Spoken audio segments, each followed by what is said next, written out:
Saguli, Sagil, Wego, Wagatsanuni, Jita Ituis, Shaylin Yugets. Hello, my name is Shaylin Barberstock, and I'm a student here at Fanshawe. My name's Keegan McAlpine. I am in the SSW program, which is the Social Service Worker program. My name's Mimi Tishkneg, and I'm a student here. What's up, everybody? My name is Colton Moore, otherwise known as CM Justice, and I'm a graduate of the Music Industry Arts program. Hello, bonjour. My name is Casey McDonald. I'm in the Law Clerk program here at Fanshawe College, and I'm also a Transitional Learning Advisor at the Institute of Indigenous Learning, also here at Fanshawe. Orange Shirt Day is important because my grandparents were survivors. They briefly would say how they were affected. They never got into very much detail about what happened to them while they were in residential school. There's a lot of layered trauma when it comes to what our people have faced in the past. That's something to be very mindful and aware of, because if you were to sit there and you can't see the things that people are going through and the pain they've been through, and it goes deeper than that. Just a reflection of what happened at the residential schools, about the children that didn't come home, about my parents, it's about me with the effects of everything that's happened. When the children got to residential schools, they basically were stripped of anything that they had from home, abused for even speaking their language. September 30th, to me, Orange Shirt Day. I think it means to me a day to honor our residential school survivors. I think it should also be a day to learn more and to educate the people we know about what has been happening, because a lot of people weren't educated about it on purpose. Something big will happen and it'll spark all of this outrage for about a week, and then we just hide it up again. There are small changes that are happening, sure, but there are so many other issues and responsibilities that are still on the table that aren't being talked about anymore.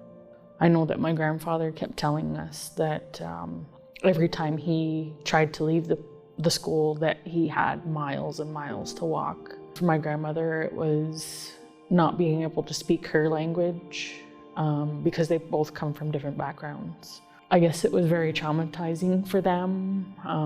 My grandmother didn't speak very much about what had really happened to her either. And the importance of it is to remember that healing just doesn't happen in one day. It's not like it needs to be a consistent and a constant thing of it, like just that attention and focus to it. And I think that should be like that with everything in life. Should be checking, when you check in on your neighbors, see if they're okay. Should be doing the same thing when it comes to this. It's not a day of celebration, that's for sure. It's a day of reflection, a day of silence, to think about all those things that happened and how recently everything came to light for people that didn't know about it. It's just about the effects. It's like a silence day. It's not a celebration. I think we're in a state right now of confusion, hurt, and frustration. I don't think the opportunities of this getting better is going to come through some motivational speech. I think it's going to come through us understanding how bad the situation is. After, unfortunately, the recovery of the 250 children in Kamloops, that really started to make people realize and awaken to the truth. And since that happened in June, I have been seeing a lot more people becoming allies and schools implementing more Indigenous knowledge and faculty. But actually communicating with people, Indigenous people, knowledge keepers, creating that dialogue to make people understand that they care. It's unfortunate that tragedy brings people together and then we separate. But where does that rebuilding happen? When you break something, you don't, like if a house breaks down, you don't just sit there and leave it. You have to maintain it, you have to look after it. I don't think that this is a situation that's going to be healed in this generation. I think it's a process. I think it's a step-by-step thing.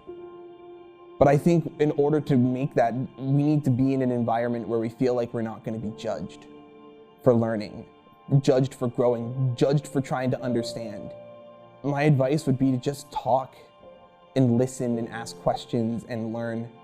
I would want to see people educate themselves with taking the program classes here that are Indigenous, start learning by that way. Maybe even travel to the communities around here, to the reservations, to start just looking around, noticing, like educating yourself by seeing things. Go to those websites. Ask somebody in the community. I think listening is really important, and maybe this is the first step. You know, we have 2 ears and 1 mouth for a reason. Like, staying curious shows that you care, and staying curious keeps you empathetic, not just one day. Miigwech, we see you, to the people that are being allies and trying and educating themselves. After the 30th, keep learning, keep educating so that we can keep healing, and maybe one day all 94 calls to action will be answered.